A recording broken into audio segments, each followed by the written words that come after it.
Dennis, we're live, dude. Dude. Excited.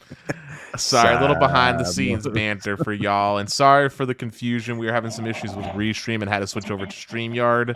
I think I've convinced Sneed that he'll have to officially buy a premium version of the StreamYard. So if you think that should be a case, I highly recommend letting Sneed know loudly and proudly in the comments, because StreamYard's #1. But with that being said, this show is going to be a little bit different. Sneed and I usually have some interesting conversations, and there's one that we feel like is topic worthy, just as a quick discussion that we're going to bring up. Sneed also has some backup topics, of course, because he is the prepared, studious one with some awesome Starlink news. I believe you were telling me behind the scenes, some US Cellular, and what else, Sneed? If we got the time, we could try to get to some of the Chantel news. They're doing fiber big time, bro. Yep. And don't forget, Android 13 is on the Pixel as of Tuesday. Mm-hmm. Yeah, like 5% of Android users will actually get the update, and the rest will be rocking older stuff. Got it today. Yep. It looks exactly the same, but I haven't really done much with it. Yeah, the Cha-Cha sent over the update notification. He said, "Get it done, Sneed," and I was like, "All right." It only took like 2 hours. I know, it takes forever, Doc. I don't know what, bro. Look, the AI stuff, the algorithm stuff, the chip awareness, all of that, the machine learning that's on this phone, tremendous. But like stuff like the updates taking forever, completely rudimentary. Should not be that difficult. No way. Appreciate you, Kazi. Thanks for coming through. Ricky, Rob's Tech. Glad to have you all. We got Ram in the house. MS is here. Big Term. Witty. Yeah, I'm streaming, dog. We up in this piece. Anthonius. What a man. Yeah, Restream was a... Yeah. Let's see who else is here. We got Zero Cool hanging out. Appreciate you. Thanks for coming through, homie. Becca's here. Ciprioni's in the house. 4K 60 frames. Why not? I do got a 4K webcam that can do 60 frames per second. Yeah, what up, Caesar? Debbie is here. Steven's in the house. All right, man. I think we got everybody that's here right now. Yes. Okay. All right. Dennis, let's carry on that conversation. We got Moose here now. That throws a new dynamic into it. You know what I'm saying? Yeah. By the so way, before we begin, Sneed, you're clipping a little bit on the mic on my end. Okay. Let me reset my thing. Hold on.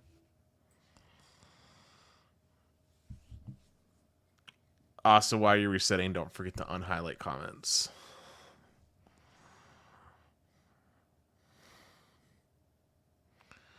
But while Sneed is addressing his technical issues, Moose, what have you been up to, man? I think I'm good. How's it sound now? Dude, I was so excited today because I was talking to Sneed. The market share numbers just got refreshed. Oh yeah, like nationally or on a localized level? Everywhere, dog.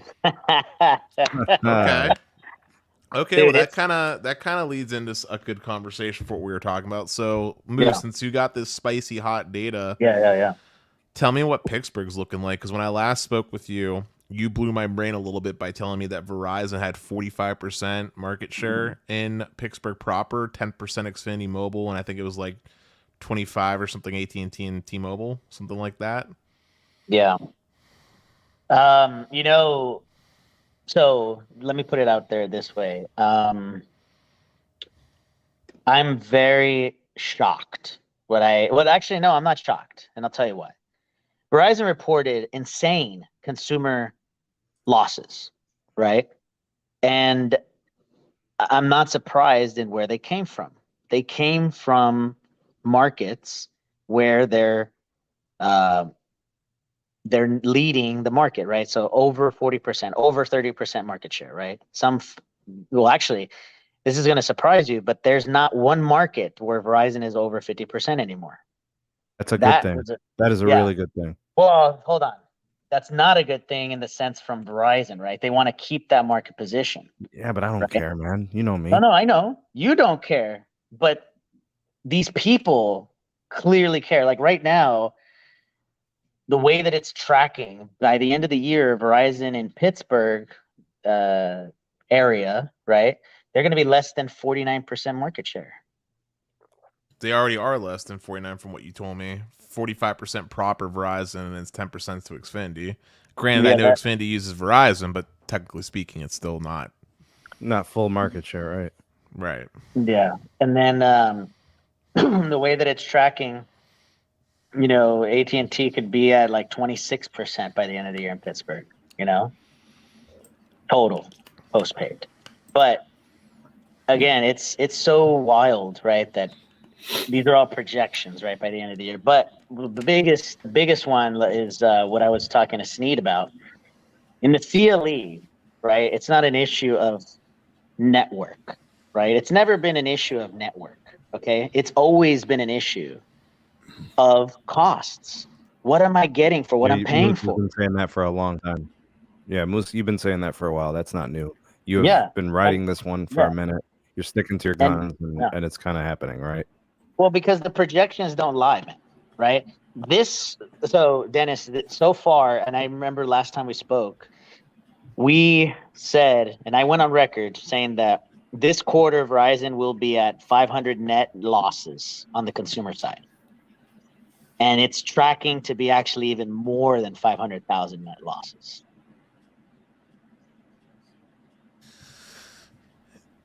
I don't know. I mean, possible, but I don't know. But consider that Verizon is still rocking it. Didn't Sneed just toss out a video with a naval contract? Yeah. Yeah, that's not consumer. Yeah, it's not consumer. Yeah. But, so what I'm getting at with that comment is, it seems like Verizon is willing to sacrifice or placated in sacrificing consumer base for enterprise or government contracts. At the rate that they're going, though, if that is the case, and Hans is still the CEO and still the same management team, by 2027, T-Mobile will be number one in market share nationwide. If that is what's happening, the projections are that. Because doubtful, and here's why. We also know that it's a fact that for every customer Verizon postpaid proper is losing, they're gaining like 2 on the MVNO prepaid side.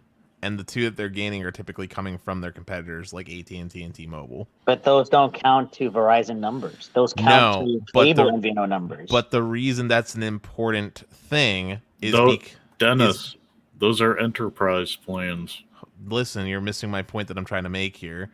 In order for T-Mobile to surpass Verizon in market share, they need to also not be losing customers overall as a net result. And what I'm saying is that while Verizon's overall market share directly that they own under their main umbrella is shrinking, it's also a fact that the others are technically shrinking in turn in a way, and it's just expanding the prepaid MVNO space, so it doesn't move their positioning as far as net subscribers. Here's what I think is happening. If the AT&T growth would be astronomical if they weren't losing anything to Comcast or Charter. The AT&T would be like 1.5 million smartphone net adds, right, Moose? Right. If there was no Charter, if there was no Spectrum, if there was no Comcast Xfinity, the AT&T ads would not be 900,000, 800,000. They would be like 1.5 million. The T-Mobile story is interesting because we've got several dynamics there. You have cable taking their piece, and then you have Sprint churn. So it's hard to still like get a real gauge of what T-Mobile is doing. And as long as they still offer a free line, we can extrapolate some of those are free or connected devices. We have to kind of wait, I guess. So like we'll get a clearer view when the Sprint churn is done, and we'll get a clearer view when things kind of stabilize. Now, Sneed, you can't just go. You can't just include free line dynamics with T-Mobile now. If you look at the Verizon that walk in the door upsell starter plan, technically, if you get a family of 4, you're paying roughly the same price as a as if it was 3 or 2. I don't think anybody's going in for that plan, bro.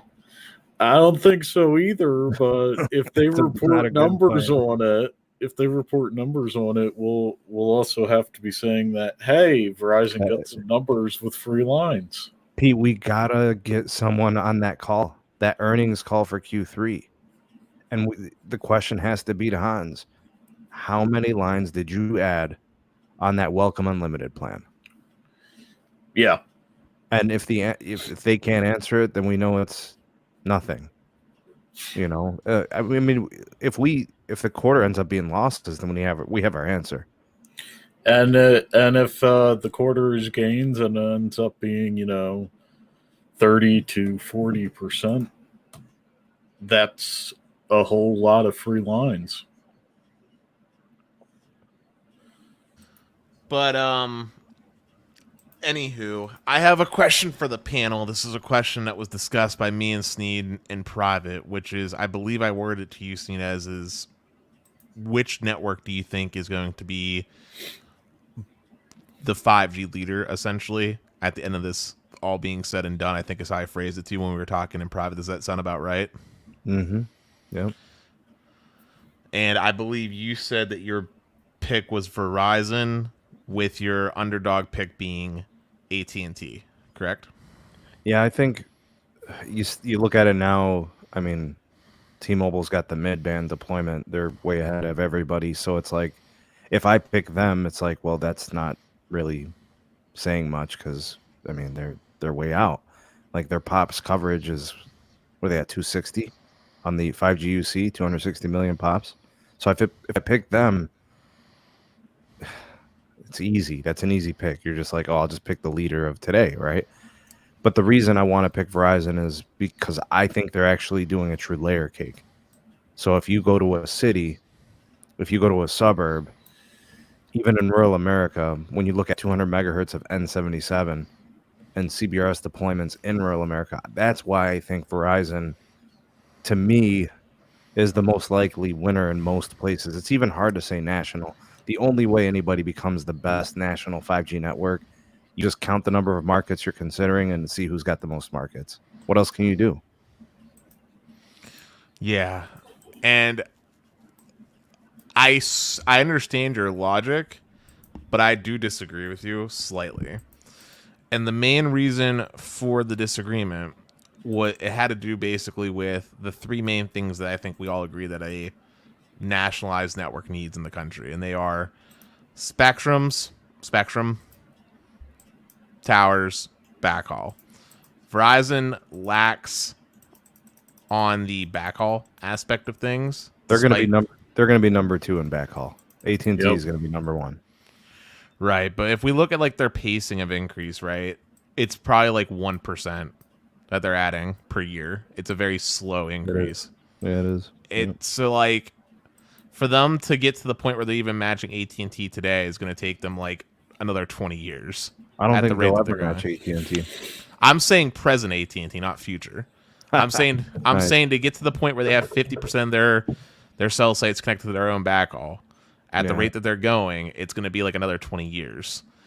And that's an important thing because with millimeter wave able to already currently deliver 4 or 5 gigabits worth of capacity per small cell and potentially 10 gig in the future with higher MIMOs and other technologies and the extra assets that Verizon has to their disposal, they're going to need to provide their own backhaul to make that a cost-effective solution and to eke out the maximum performance from that.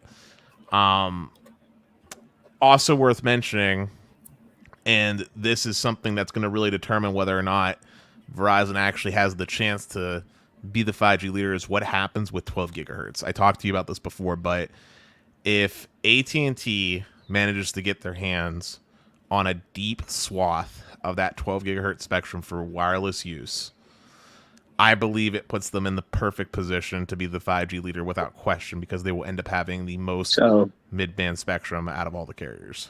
I wanted to just say one thing here, okay? When we say 5G leader, are we talking about the folks that have the most POPs? Are we talking about the fastest speed network, or are we talking about the most consistent 5G speed carrier? Or are we talking coverage? Yeah. That's what I'm saying. Most pops, right? Most, yeah, exactly. What do you guys want to do? You want to call this like who's going to be winning the root scores for 5G networks in the future? Well, and keep in mind this, because I want to have at least 5 minutes to say my piece. I'm going to go on a pretty deep soliloquy because I have backup to what I'm about to say here. But anyways, go ahead. Before you, I just like to tell the folks out there, Moose has never lost. Go ahead, Moose. Also, wait, before you start, let's just address the super chat real quick. That way we can clean up the screen. Yeah. Zero Cool, thank you for donating to Planet Zorb and beyond. All right, Moose, go ahead and get that off the screen. So, back in 2020, when we had the pandemic situation, right, and everybody was working from home, not much was happening in the urban core, etc. Verizon took that opportunity to start massively deploying ultra-wideband in cities, okay? We are seeing the result of that investment 2 years later. And what I mean by that is that there are still band 13 only sites. There is still insufficient backhaul to these rural sites, and it's now affecting their performance in rural areas. That's why T-Mobile, when they go into these rural communities like Montana, Kansas, Wyoming, etc., they are just taking their lunch, breakfast, and dinner, and their fourth meal from Taco Bell. Okay. Yeah, and then there's still places where Verizon's the only carrier with coverage. Right. Now, one of the things that I was saying to Sneed was their investment, their massive investment to ultra-wideband, the correct choice? Now, I do agree with Sneed on one point, that the point was that was their only option for their urban alleviation of congestion, right?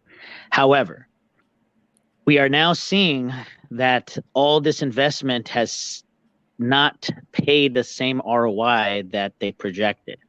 So, of course, right? Hindsight is 2020. They should have adjusted just slightly in the sense of this, right? Because they knew that the merger was happening, right? April of 2020, right? That merger happened. They could have pivoted, not everything, but a couple billion. Instead of ultra wideband, they could have pivoted to fixing the rural issue, right? Which is band 13 only sites, preparing that area in the last 2 years for this eventual C-band upgrades. Because again, the issue that Verizon is having right now in these rural areas, okay? And I'm not talking about rural like the boonies. I'm even talking about even suburban areas. Not all the sites are upgraded. Okay? Yeah, there are some that I've found while traveling 13 life. Right, exactly. Like we're not talking about boonies. We're just talking about like in between cities or, suburban areas, or like not off the beaten path, but just, less than typical urban areas. Verizon could have upgraded, and they could have had that one-touch strategy, just like AT&T had employed. So to sum it up, okay, right now, Verizon is in a very pivotal situation. We have confirmation internally. There's going to be massive layoffs happening at Big Red. We know that the engineering team is going to be cut. We know that marketing is going to be cut. We know that sales is going to be cut. Why? Because no one's coming. And guess what? Hans is so messed up that his engineering team, I guarantee you in the next 6 months to 12 months, that Maladay guy, the CTO, will be gone. I'm guaranteeing you right now. And I'll tell you why. Scapegoats at this point, Moose. What happened? They're just scapegoats. I mean, he got rid of Tammy. He got rid of Ronan. Those were the two that would have replaced him.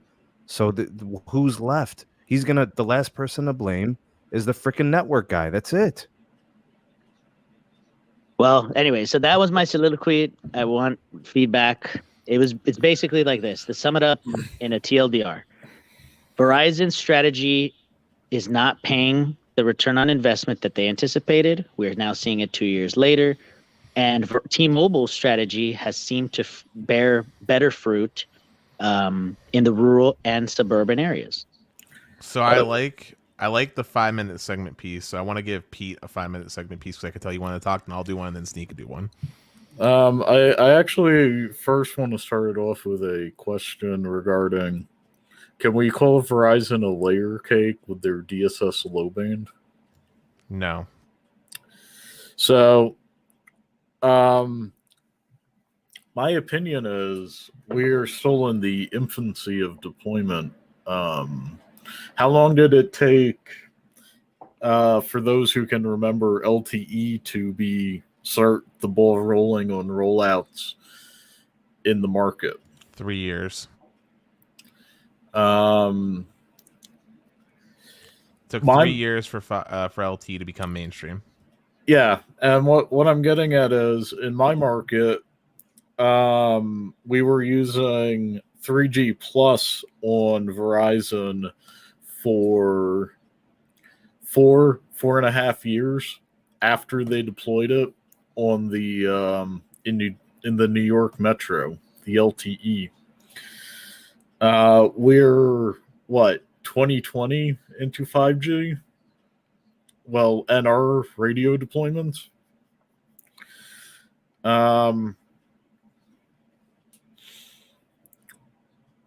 So that being said, for Leader, I'd like to see, the deployments be a little more matured before I can say, Verizon is going to outdo T-Mobile in deployments, or, AT&T outdoing them.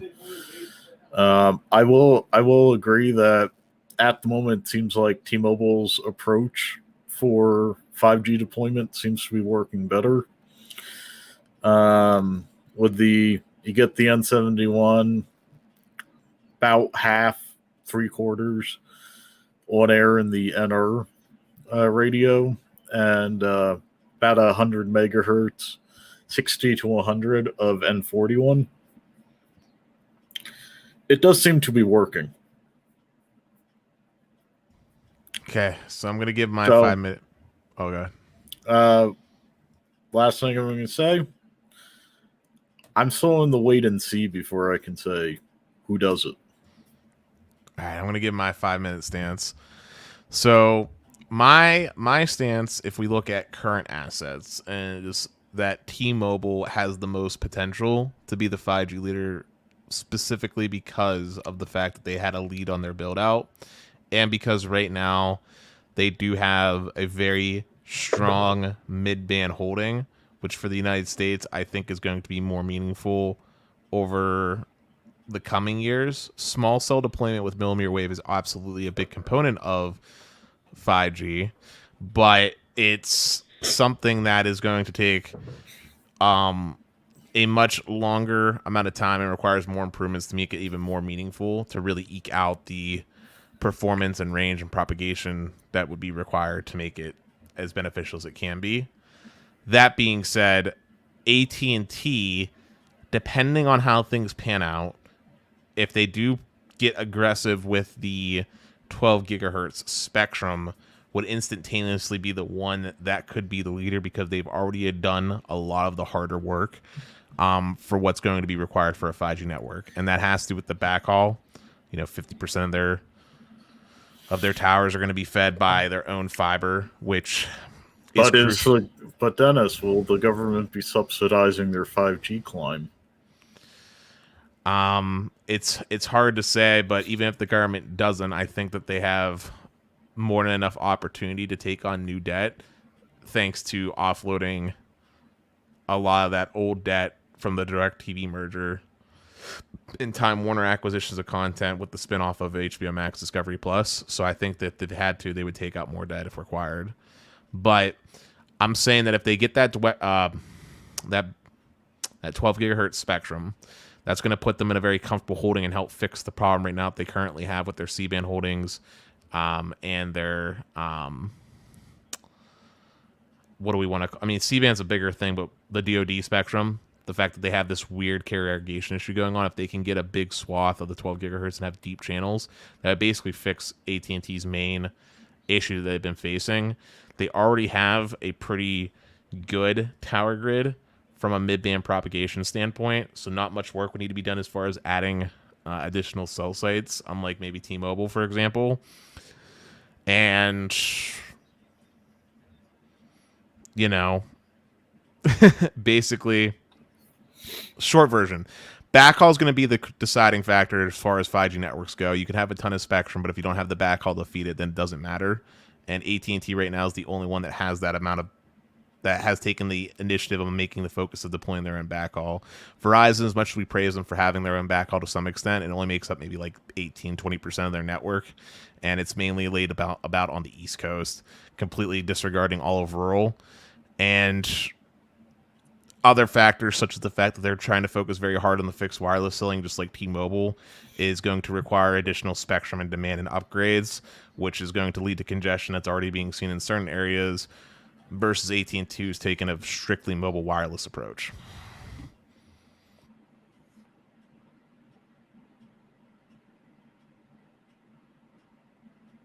Go ahead, Sneed. Do your 5-minute piece. All right, man. All right, look. Let me start by saying this. The AT&T mobile network without FirstNet would be a shit show. Let me just start off by saying that.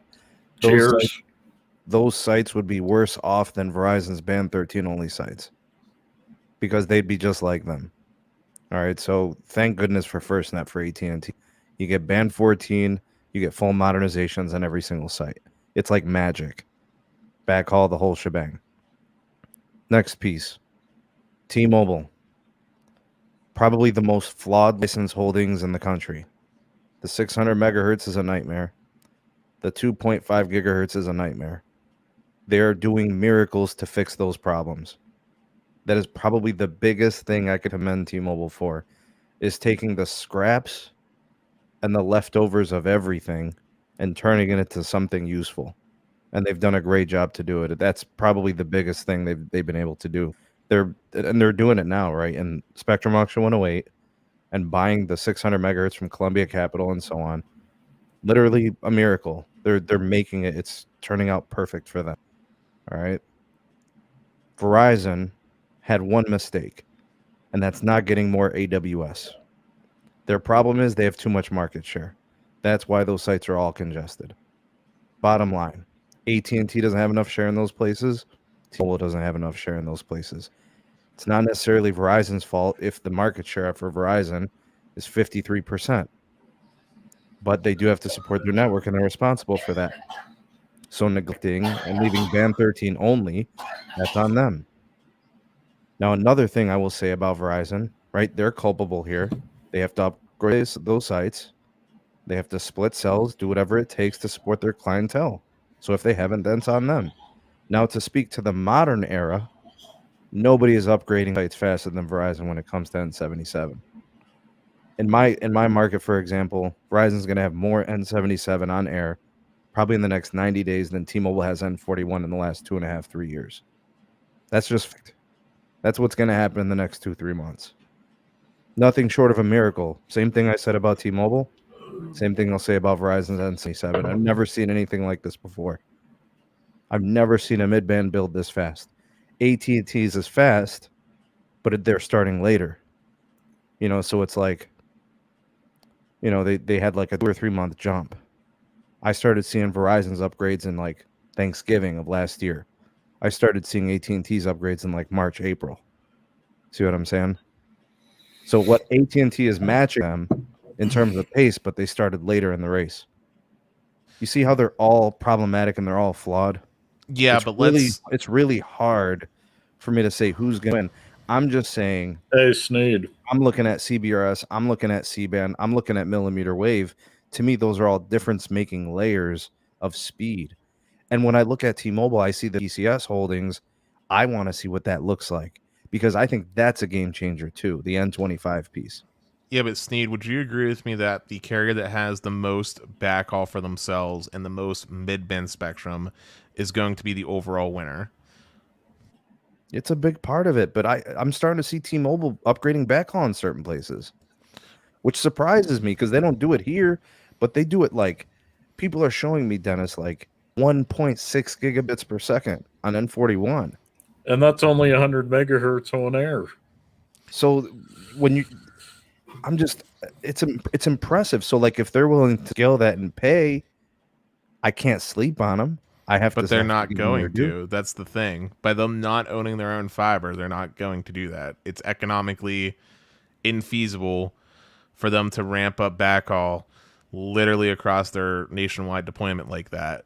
And also, the more important factor here is that in a good portion of areas, and I'm mainly talking about rural here in this circumstance, T-Mobile doesn't even get that option. Like, there might not even be the option to ramp up backhaul to 10 gig to a rural cell site for them if they wanted to. And that's a fact.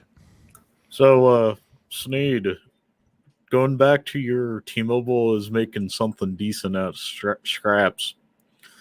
Did you catch that some of the 2.5 gigahertz spectrum they bought up in 108 was like 3 megahertz? Yeah. Yeah. Yeah, they're getting everything. I did see that there was some action for some licenses in Alabama.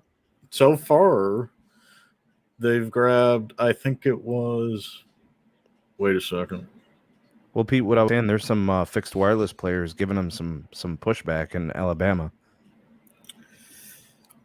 I'm double checking what this guy said if I can actually full-heartedly concur. Let's go with stay tuned. I may agree with you later. Yeah, it's a big factor, Dennis. I'm not going to downplay it. I agree with you. Backhaul is important. You can have a lot of spectrum, but you got to push it, or you got to give it juice. And you put 140, 200 megahertz on there, you're going to have to give it a 10 gig backhaul, And it's even more important for T-Mobile, considering that their main opportunity for raising ARPU is coming from the fixed wireless proponent, which you've also agreed with me that a fixed wireless home internet subscriber is going to 10x the use case of your mobile subscriber. It all depends on when they're using it. But yeah, they're going to tax the network. Oh, yeah. Well, I don't know how much. I mean, I agree with you. Time of day matters, but not to the extent that I think you think it does. Like, by that I mean, let's look at the Pittsburgh market, specifically Beaver County. Verizon upgraded C-band there, and I was telling you about this, when we did our one-on-one call. Well, I drove down there to go hop by for a dentist appointment real quick over the week, and speeds over there have dramatically decreased to the point it's not bad, but it's like 150, 200 meg for 60 megahertz and N77 from Verizon. Comparing that though to day one, where they were getting like 500-600 in that area, is a noticeable decrease. And the one contributing factor that led to that massive decrease is the fact that Verizon has been getting very good adoption rates for their fixed wireless products, specifically in Aliquippa. They've been getting very good adoption rates for their fixed wireless to the point where some of their stores have started carrying it, and it's actually sold out for the equipment because people are picking up on it because it's the only other option outside of Comcast. That's great and all, but it's clearly having an impact on the network that wasn't seen before when it was just mobile subscribers. Yeah, but they ain't gonna be worried about it. When they go 160 next year, it's not even gonna matter. Yeah. I mean, it's a slight issue for now, but in the future, it's not an issue. I mean, but T-Mobile has a similar issue, don't they? And they already have 100 megahertz of N41. Like, I'm saying, T-Mobile has the issues where they have big market share. They're gonna have to do some millimeter wave. They're gonna have to add more spectrum, kick up more backhaul. They're gonna have to respond to that for sure. I'm just saying, like, if we're looking at assets, right, and we're looking at what's being, like, with this limited resource, how they're allocating this resource, Verizon and T-Mobile are pushing big on fixed wireless, which generates extra ARPU but is less profitable than their typical mobile subscriber. AT&T is the only one that's not participating in the fixed wireless game in any meaningful way at the moment, which you gave them slack for and even said behind the scenes that you didn't want them to get a lot of 12 gigahertz because of it. Yeah. But I want the 12 gigahertz to go to a company that's doing fixed wireless access big. So if that's T-Mobile, if that's Verizon, I'm good with that. If Dish wants to really do it, then fine. But I really don't want to see AT&T with it because they're not doing fixed wireless. But my counterpoint to you is that no network at the current moment really has the amount of spectrum required on the mid-band level to support a dedicated home internet use case. It's always a catch, right? Now there's who's to say it doesn't change with more spectrum and more advancements in the technology, but every one of them is having issues, right? Verizon's being really strict on how many people can buy it in the area because they know. T-Mobile less so. They say they are, but they're not really enforcing it. And AT&T is just not participating in the game because they know how that will tank their network. Yeah, their LTE network. Yeah, they're also going with fiber, like Sneed said. Right, because that is the thing that's basically unlimited. It's not. Right. It's not a finite resource like the limited mid-band spectrum is. Mid-band, in my eyes, controversial take, but mid-band in my eyes is basically low band. It's mid-band is the new low band. It's limited. Once it's gone, and it's really not the thing. In my opinion, it's really not the thing to deliver a home internet replacement. Millimeter wave is the only thing that can provide a true. Today it's good. For now. Yeah. As long as you're not in urban. Yeah, right. Let's add that caveat because you can look at the T-Mobile subreddit and people complain about how their T-Mobile home internet just tanked in New York in certain spots. So. Yeah, that's not it's not made for New York City, man. Come on, those guys should be fiber, man, or coax or whatever. Yeah, if you're in New York on T-Mobile home internet, you should get T-Mobile Pilot. Yeah, the service they got in Manhattan. Yep. Yeah, I'm just saying, the only time where mid-band could be the true home internet replacement would be super rural. But once even suburban, man, I mean, it doesn't take many people on a fixed wireless home internet product to demonstrate real-world performance drops. Like, what, maybe 30 households on a sector? Yeah, that'll put a stress to it. But I think at that point, you're looking at, you need more spectrum, you got to start using technology, you got to start looking at the MIMO advancements. I think more importantly, you're looking at millimeter wave installations. You're looking at small cells to deliver, that signal to whatever pivot, echo, gateway that you got in a window. You're looking for solutions, enterprise grade solutions to get that millimeter wave into the house. And what I'm also trying to say here is that carriers have clearly demonstrated that that's not going to be the thing that happens for the most part. And so it's going to come down to who has the most mid-band spectrum. It's 2022, Dennis. Can you wait a couple of years? Going with who has the most mid-band spectrum at the moment, it's like saying who has the biggest deployment of DOCSIS 4. Mid-band and backhaul specifically. But look at the carriers, what they're saying right now. They're begging companies to tell them what they need with their 5G network. The carriers are saying, you guys develop stuff, we'll give you the network. You come up with the things you want to do. You be the innovators. Here's the network as a service. Hey, they're Sneed, buying for this. You know what the sad thing about this is? What? The biggest at the moment, from what I'm hearing from friends working in institutions, is the biggest idea picture for what you can do on a 5G network is coming from NTIA. And that is?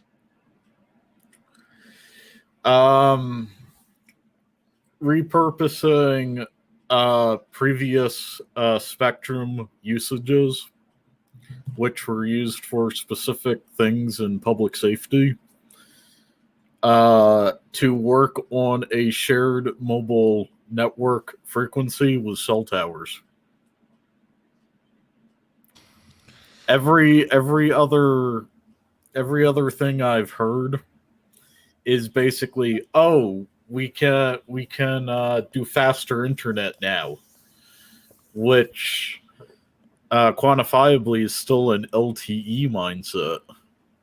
So look, for for millimeter wave to have the level of impact that I believe would be required, you would essentially need a whole overhaul of what is okay and not okay for tower placements for small cells, and basically need carriers to be able to put millimeter wave sites on every single stoplight, essentially, in a community. By the way, Dennis, most of the quote unquote, what you could say, innovations that are coming out from federal agencies are using mid-band usage because that's what they're converting over to go on air to give us these faster speeds. Yeah, I know for a fact Verizon's doing a lot of CBRS and they're testing C-band once it's cleared. Right, but I'm saying if you look at Verizon's C-band or CBRS and their millimeter wave deployments for small cells, right? Small. And you said wait, but it's still small. Like even in their day one markets, it really hasn't expanded all that considerably. Like look at Denver, look at Pittsburgh. Like I haven't seen them add any more meaningful small cells on the millimeter wave inside of Pittsburgh outside the ones they already have on the roof mounted sites. And yeah, but look at Vegas and look at Cleveland. I mean, they're relentless here. I mean, we've got nodes everywhere. We've got small cells littered all over the city. I mean, there's indications that they know what they want to do. I mean, this is just look at the capex right now. All right, you got T-Mobile spending like $12 billion. You got Verizon upwards over $18 billion, and then you got AT&T like $22-23 billion. All right, now they've got dedicated C-band capex. I don't, except for T-Mobile, I don't think they have dedicated C-band. I think it's Verizon's coming in with $10 billion dedicated band. I think AT&T's at like $8 billion dedicated C-band. They were able to shave a couple of $1 billion, going in with DoD. Like that capex eventually is going to be spent, completed. So now what? What is your capex going to be put to? The macros are done. All the C-band is done. So now you're going to densify with C-RAN. And millimeter wave has to be something that starts to garner some attention. You want to hold off on millimeter wave? Fine. Be my guest. But at some point you're going to do and you're going to need it. And it's going to require an investment. And I think that's what some of the companies like AT&T a little bit, they're being a little bit more calculated about their millimeter wave. T-Mobile's doing it painstakingly where they like there's no other option. That's it. Like bullet, like gun to the head. They're finally like going to do millimeter wave in some places. Like Yankee Stadium, I think, got it right. They did throw it up at Yankee Stadium. Yeah, I mean, look, come on, man. Yankee Stadium is the most well-known. I mean, what? Fenway, Yankee Stadium, Dodger Stadium. There's like 4 or 5 stadiums, baseball stadiums, that are like world-renowned. And one of them has millimeter wave? Are you serious? And, well, I'll put it to you this way, though.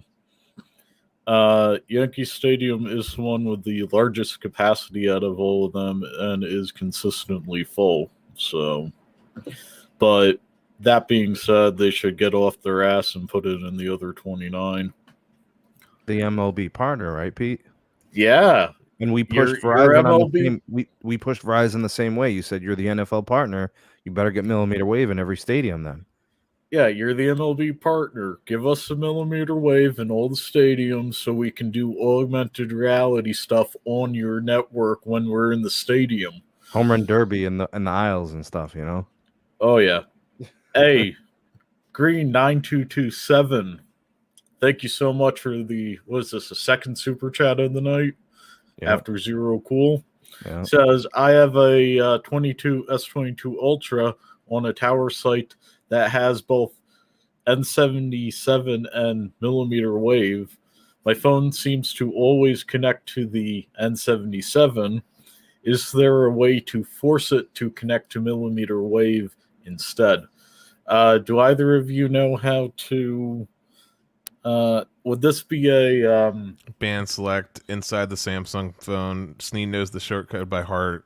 Would this be a bias towards standalone, or are they doing? This is a problem, Pete. This is a real problem. So Green, I've seen this issue, but mine was on the Pixel, I was on a C-band site that also had millimeter wave.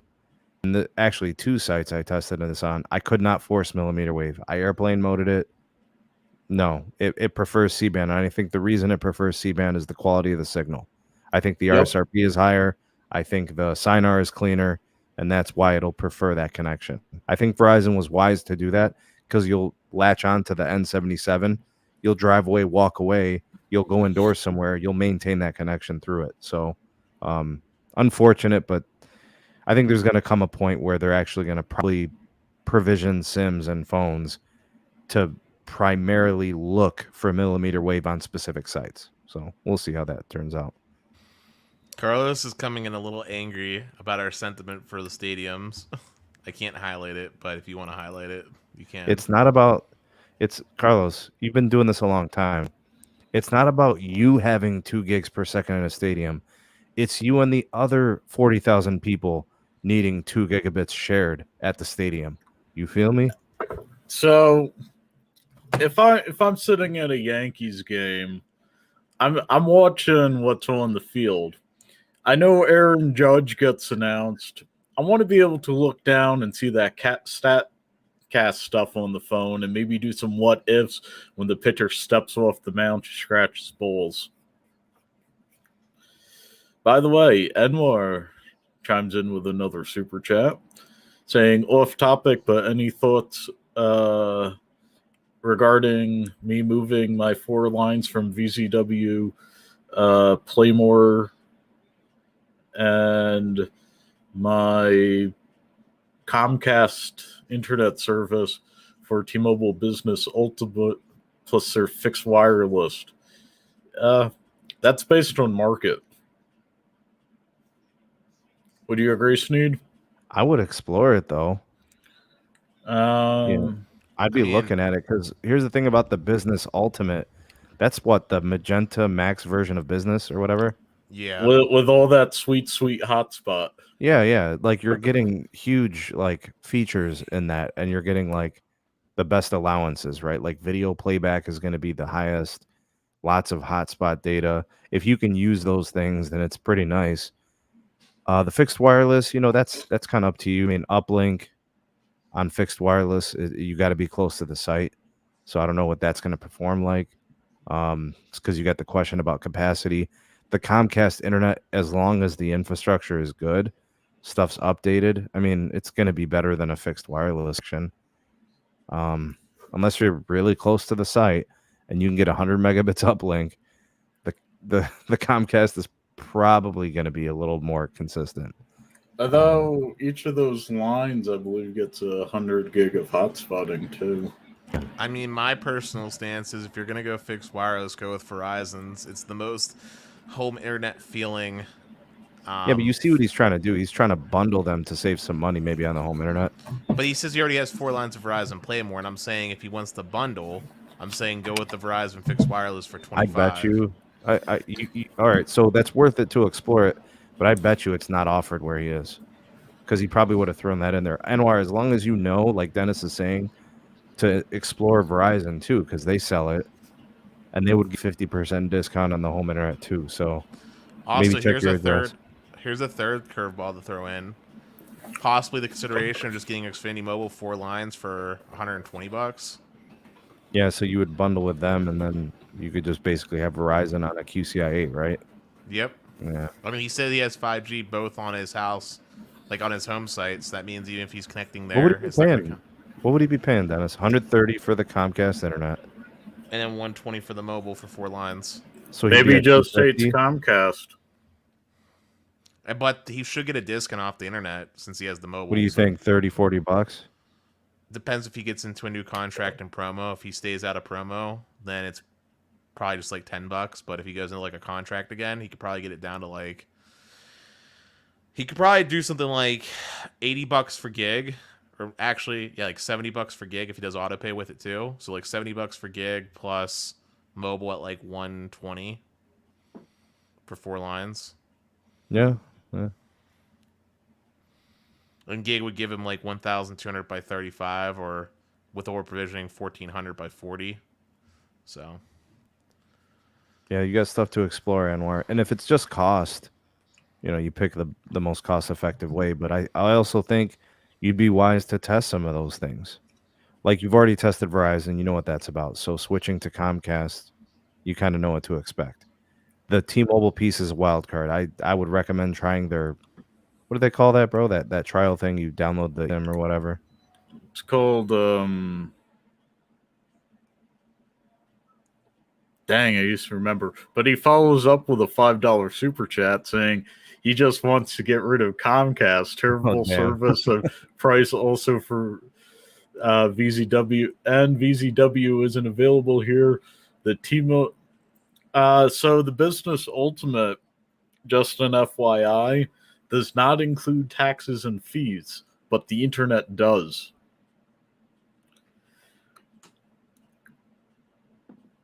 So that should go into your calculation. And we have Jarrett Topping, chiming in saying, Anwar, if it's at all possible, jump on the T-Mobile test drive before you, take the plunge. Yeah, test the mobile service. I think you can even do what do they call it? Like a no cost trial or something with the. That's a test drive. On the home internet? Ooh, home internet. Yeah, they do. You can talk to them about that. I think they do it, man. I'm pretty sure they'll let you try it for 14 days. And then what you want to do is you want to test that sucker in the morning, afternoon, evening. You want to test it, connect it to 5 devices, TVs, everything. And if it holds up, I say rock with it, man. You're close to a site. You got a good, clean signal. You can get some uplink, at least 20 uplink. 30, 40. Also, the T-Mobile Ultimate business plan, if he roams around the city, he's always got the interwebs as long as he's not torrenting on his laptop. So that's another plus in my opinion. Thanks, Anwar. Appreciate you, man. Thanks for those super chats, brother. Hope we were able to help you out. Hey, Sneed, I don't know if you've been reading the comments, but I see something spicy a brewing. Really? Yeah. Do you want to touch on it? It started off with Carlos, and there's some interesting responses. I kind of want to touch on it, if you're comfortable with it. Yeah, I mean, I'm gonna say one thing regarding the Carlos stuff. If you're at a game, as long as it's not the Knicks, you're pretty good. My stance is. Hold up. We got yet another $5 super chat from Anwar saying he thinks T-Mobile is okay in his area, but he doesn't know how it would hold up for the home internet. The phone service is about 150 down, 2040 up here. So expect 30% of that performance on the home internet. Yeah, that's touchy. That link. Although, go into the T-Mobile store and see if they'll give you a trial. Yeah, you're gonna have to give it a whirl, but yeah, I think. But what I'm saying, I'd have my reservations. What I'm saying is, as far as your average, like as far as what you're gonna normally see when it's like normal, expect 30% of 150 and 30% of 20 to be your normal, like 80% of the time performance, and then like 20% of the time when it's decongested, you'll get your 150 by like 40. So if you're cool with that and that doesn't bother you, then sure. If not, stick with Comcast. Although this is also based on the internet receiver box they hand you, and how well you can position it in your house to get better service. Deprioritize is what I'm saying. It's depriored. The deprio stuff. Gotcha. Yeah, so I'm saying T-Mobile's deprior to give you 30% of whatever peak is. So 30% is the performance you can expect most of the time, unless the network's uncongested. But anywho, going back to the Carlos thing. So it started off with the parent comment, which I would love if you would highlight. He said it was all the way up at like 9:59 today when we were talking about mmWave and stadiums. He said, why do you need 2 gigs in stadiums when you're there to watch a game? That's why you pay $500 to $10K per seat to watch the game. I hate when I go to the Golden Knights game and the person next to me is always on the stadium phone. Hearing them talk for their TikTok. This generation is BS. When you go to a game, it's to enjoy. If you're going to be on your beeping stupid phone, then don't go and ruin it for people like us that want to enjoy the game. Hey, Carlos, you're going to have to agree with me on this one. You go to the game, you get the non-light beer they're offering and some food, and you sit there and you watch the damn thing, right?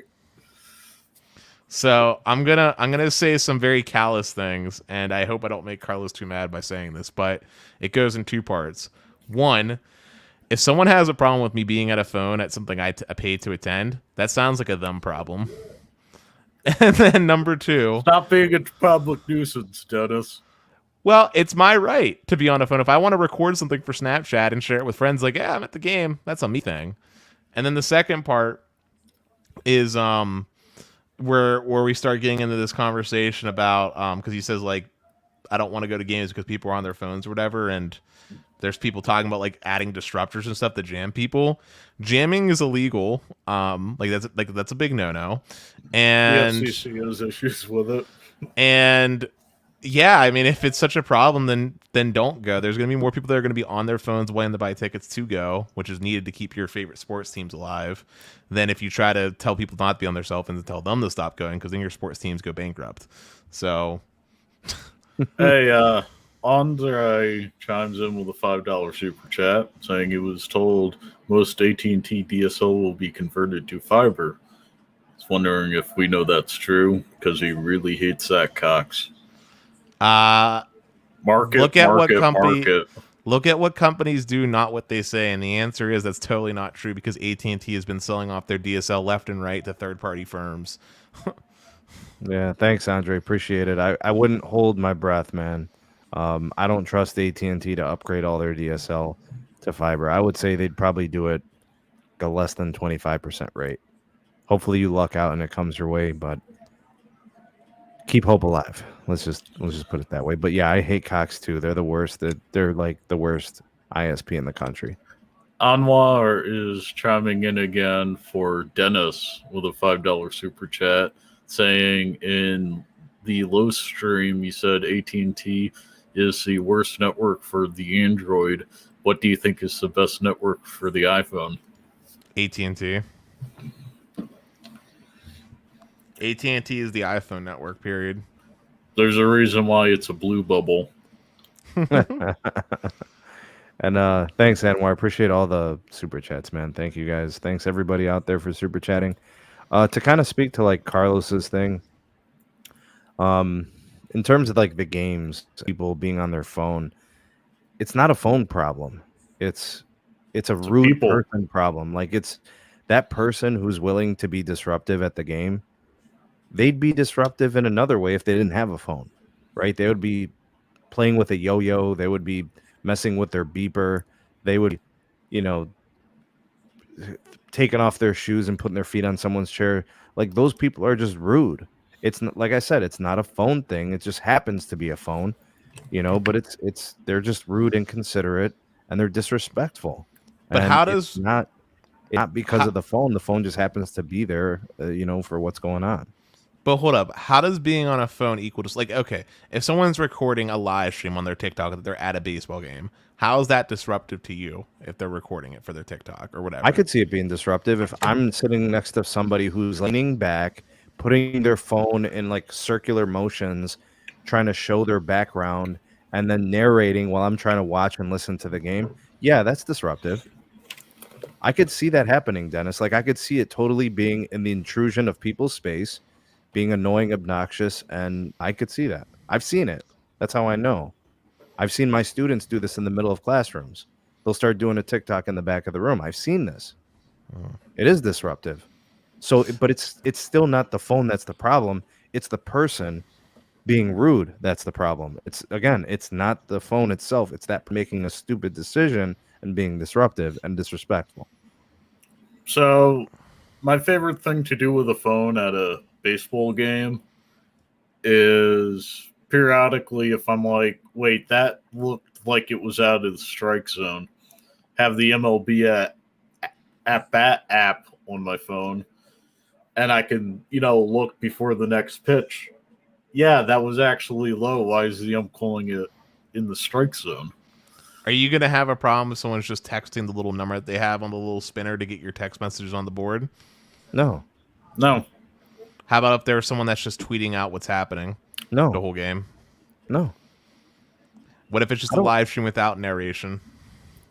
It's fine. If it's disruptive. Actually, I think the sports commission has an issue with the live stream without narration. Maybe they're recording it for afterwards to narrate over after the fact. I don't know.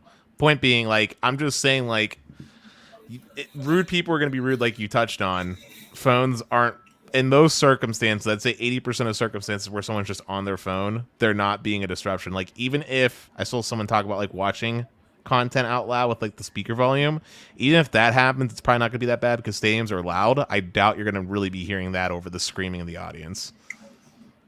You should be screaming with your team supporters, though. If they're not changing the experience and bothering others in disrespectful manner, I don't care if they use it. I'd never say anything to anyone. I don't try to tell people how to live, but I also don't ruin things for people either. You know, like, I'm not going to be that guy. You know, I'm not going to sit there and try to do TikToks and live streams with 500 people around me watching me, you know, standing in the same vicinity. They would need their space. I need mine. Like, we should be respectful of that. You know what I mean? Yeah, no, I agree. Don't be a douchebag. I'm just saying the I wouldn't care if somebody took a call, Dennis. Why would I be mad if somebody took a call? That could be their mom, their dad, their kids. I mean, if you get a phone call at every game I've gone to, you got to go, you know, back most out. People get up and go, and don't they leave, Pete? They like get up, they walk up, and they because you can't hear. You can't hear anything. Yeah, there was a comment from like Gene saying that they should block everything, including calls, until halftime. Like, no, yeah, that's illegal. Man. Yeah, I mean, look, it's situational. There's a proper way to behave. There's ethics. There's morals. There's being proper and public and courteous and those types of things. So that's all I'm saying. Hey, Sneed, we got any more topics queued up for the night? Yeah, let's hear about the Elon Musk news that you had. It's not Elon news. It's just SpaceX stuff. All right. So Starlink, a course correction may be on the horizon. I guess it's been like almost 3 years, or it's been about 3 years since they started the service. They've got Wait, it's not still in beta? Question mark? Yeah, I know. I guess it's not. I guess it's in like the actual commercial launch. People are now paying, I think, $110 for the service. Used to be $99. Mm-hmm. We're paying $99 for the gear. Now it's $599. So there's been cost increases along the way. Some people are now getting the chance to get their orders fulfilled, but they have to pay the new prices, not the original prices when they signed up. So that kind of sucks. But we're starting to see speeds really dip. According to Ookla, with their crowdsourced data, in the first quarter of 2022, median download speed was 90 megabits per second, which is an increase from the year prior, which was 65.72. But the problem is that in Q4 2021, so 1 quarter before the first quarter, their average speed was 105. So that means their speeds dipped by 15 megabits per second between Q4 of 2021 and Q1 of 2022. With the exception of, I guess, Lithuania, where they saw an increase up to 160 megabits per second. Pretty much most places are seeing dips. Which is something I called from a mile away when talking about satellite internet. Yeah, man. They don't even have a lot of customers, dog. Yeah. Like, that's the crazy thing. So, like, a lot of people have had, like, really great experiences. There are a lot of people, Dennis, who would be happy with 60 megabits per second. It might be a tough pill to swallow, paying $600 for gear and $110 a month, but they'd be happy to get it. I know I've talked to some, actual like farmers on Twitter. They've told me this has been a game changer in my home, my business, and like they're cool with it being 60 megabits, but like that's not preferred, dog. Yeah, so they're cool with it being 60 megabits, but the point that I tried making where I said, where do I see Starlink being most useful, is not consumer, not direct to consumer. I see it being most useful for like airplanes and like business use cases, or like the random church in the middle of like insert very rural part of some country, like providing internet that way, right? Realistically speaking, if Starlink gets, let's just say, 5% of the United States market share for internet subscribers, so people that are underserved, they're going to have a very difficult and challenging time being able to maintain 100 meg. I would say they're going to have a hard time maintaining 100 meg. 100 meg by like 10. That's going to be very difficult and challenging for them. And it just comes down to the raw part that you can only have so many satellites covering a given area at a given period of time.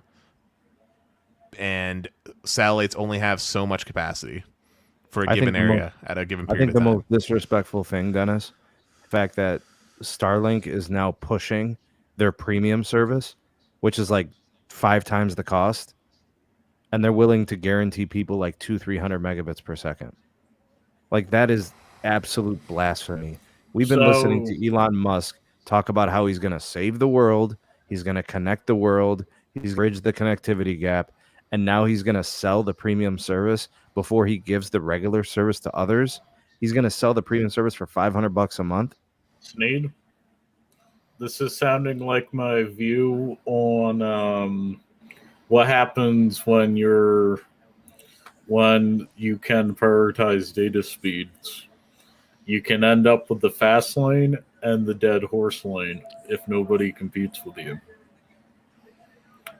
And I do see if there's a lot of premium customers going in on the Starlink, the non-premiums who are also competing over the same finite spectrum. This is crazy, Pete. Are going to keep getting slower. Elon Musk is a scumbag. This dude has people tricked. Like, they really think he's something special. Sneed, I've been saying that since he sold PayPal. He's literally bro. He's a scumbag. He talks a big game.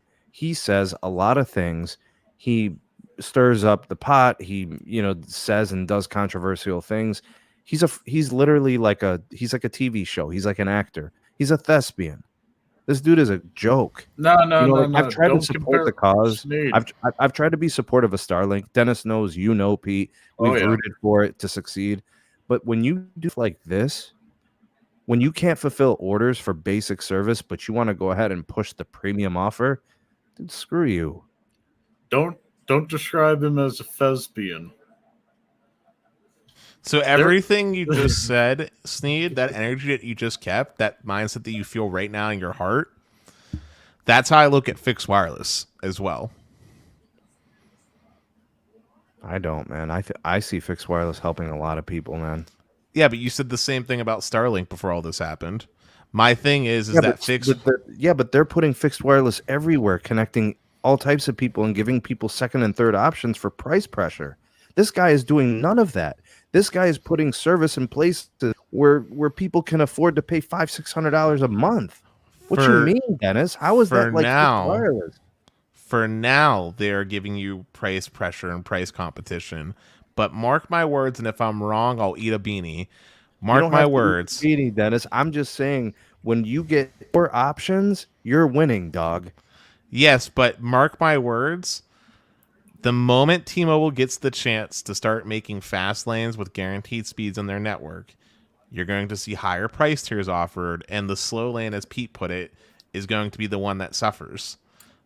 Although they are trying to every company is going to do that. You're saying every company's all of a sudden, all four are going to be in cahoots, and they're all going to raise prices at the same time. All four? Where you get all four? I just gave you the scenario. When you have multiple fixed wireless providers plus traditional wireline ISPs, it'd be nice to have 4 providers. So I'm saying traditional ISPs aren't going to do anything. They're going to still maintain their pricing structure that they have today with the promos and everything, right? T-Mobile and Verizon are just going to take what's been happening in cable for many millennia and just copy that onto their fixed wireless product. Now you're going to get 3 competitors that are all equally priced for set speeds. And that's going to be the market mover. And maybe, if you're lucky, a $10 difference. Hey, we got a couple of super chats, Pete. Hit it. Yep. We got Santiago Hernandez chiming in with $10, just saying, hey, SMT community, hope you're all having a good night. And Enwar with a $2 super chat. Enwar, you, sir, are on a roll, saying, elongated muskrat sucks. He'd call you a Twitter bot if you typed that, by the way. Hey, and Sneed, Sneed, do you want to know why I feel so confident about that? Is because fixed wireless isn't new. WISPs are a thing that have existed for a very long period of time. And if you look at small WISPs, when they enter a community, they do exactly what fixed wireless is doing right now. They come in, lower price point than the incumbent DSL or whatever that they're trying to replace. Then they get market share and recognizability. Then they start raising rates and implementing data caps or other money-making schemes to raise profits and ARPU. And it goes in that order. Zero Cool brings up a good point. You got the T-Mobile Home Internet Lite, so you're going to have to eat up the beanies, bro. Go ahead. What happened? Dennis has to eat beanies. I was talking about pricing. T-Mobile Home Internet Lite supports my argument. It's more expensive or as expensive as traditional cable options for less service. So what did I miss? Because I definitely want to get into this topic, but go ahead. So we were talking about Starlink. Steve finally saw the light and realized that Elon Musk is a snake oil salesman when it comes to satellite, which is something I called out for a long time. And I told Steve that same energy he feels about Starlink right now today is also the same energy that I carry towards fixed wireless. And my argument is that fixed wireless is just going to end up it's not some miraculous Jesus' second coming savior for people. Fixed wireless, the moment they get the opportunity, is simply going to raise pricing to be in match with the competitor, which is typically cable. But Dennis, the end game is to have 3, 4, 5 options. If you have 3, 4, and 5 options, chances are that that's not going to happen. It's when you have 2 options. It's when you have 1 option is where the pressure doesn't exist. So why do you think? I just want to ask, why do you think that in a scenario? Okay, let's take my example. For example, I have Comcast and Fios, right? Sneed. Pricing wise, with the exception of promos that will sometimes happen at various points in the year, like if new construction building happens. Pricing wise, they're the exact same. T-Mobile Home Internet technically exists, but why do you think that if T-Mobile Home Internet suddenly became good, they wouldn't just raise pricing to make more money? Why would they be the only one out? That's not the point. The point is this, Dennis. The point is when you have 3 and 4 things that exist competing for the same customers, it's unlikely. And you've seen them do this. You've seen home ISPs get aggressive and do promos due to pressures from outside sources. So AT&T Fiber comes into the fold. Comcast does things. Spectrum does things. Now with fixed wireless coming to the fold, you get Verizon, you get involved. They're taking share. You mean to tell me that you expect the cable ISPs to just take it on the chin? I expect them to respond. Why would there's 2 parts to this. There's 2 parts to this. One, the most aggressive promos come when there's the idea of a new competitor coming in. They do it on the onset specifically to either force people not switching / to bleed out that competitor. They bleed out the competitor. You can't bleed out Verizon and you can't bleed out T-Mobile. They have existing mobile networks. But the second thing I want to highlight here is, and it's the key word here, it's promo. It's a temporary measure. It doesn't maintain. Prices end up restoring back to some level of equilibrium. Like, we don't see Comcast changing their everyday price. Like, gig everyday price is still like $110, right? And it's been that way for, I don't know, 5. Yeah. years, the promo changes, and it might be like a 2-year contract or something like that. But like, it's like $80, which is also for the most part industry standard for gig, right? Like even in areas like where, say, let's pick Dennis, like I don't think it's gonna happen. I don't think it's gonna happen, but you better eat your beanie if Comcast and Charter get rid of 2-year pricing contracts. Listen, I got a perfect example. There's areas on the eastern side of Pennsylvania, outside of Philly, where there's like 3 different providers. It's Fios, RCN Cable, and Comcast. So you got 2 cable operators, you got Fios, and technically T-Mobile Home Internet. So there's your 4 provider situation, okay? And what you'll notice when you go to those zip codes and pump in their store, you'll notice that gigabit internet from Fios, Comcast, and RCN is all the same. Actually, Fios is $10 more expensive. So Fios is $10 more expensive, and RCN and Comcast are equally priced for gig internet. Period. The only one that's cheaper technically is T-Mobile Home Internet, but they're not offering a gigabit competitor if you have to have gigabit speed. And then if you look at, they're not really giving you a guaranteed experience. So what I'm saying is T-Mobile and Verizon are coming in at super cheap right now at the present moment. But the reason they're coming in at the super cheap point right now is because people don't like think of like these people as like home internet replacements. Like they don't know the product, they don't have experience with the product, they don't have the same historical street cred, so to speak. But the moment they get a certain market share and they realize that acquiring customers isn't as easy anymore, and the moment they realize that there's plenty of legroom now to raise prices, they are going to do that, or they will do some other thing to generate ARPU, like data cap tiers or whatever, to generate more money. There's no reason to keep your pricing low for no reason, when you can get away with charging more. So here's what this circles back to. Cox Home Internet is available here, the Cox Communications. I need them to exist. I don't want them as my provider, but I need them to get better, because if they end up getting run out of town, I'm stuck with AT&T as my only option. And I don't know what they're capable of doing. I mean, I do know what they're capable of doing, but that's my point. I need multiple companies to exist in the vicinity so that way they can all compete. I'm winning as a customer. I don't need all of them in the sense that I need to be their customer. I just need them in the marketplace to be options to fight for my dollars. I'm happy with, because the other version of this, Dennis, sucks. And I know you're trying to say that eventually things will stabilize and they won't compete anymore at all levels, but I don't see how that outlook is better than them actually having to compete for customers in customer care, network performance, and pricing. So I think, let me try to clarify my point. I'm not saying monopolies are a good situation. I'm not saying that.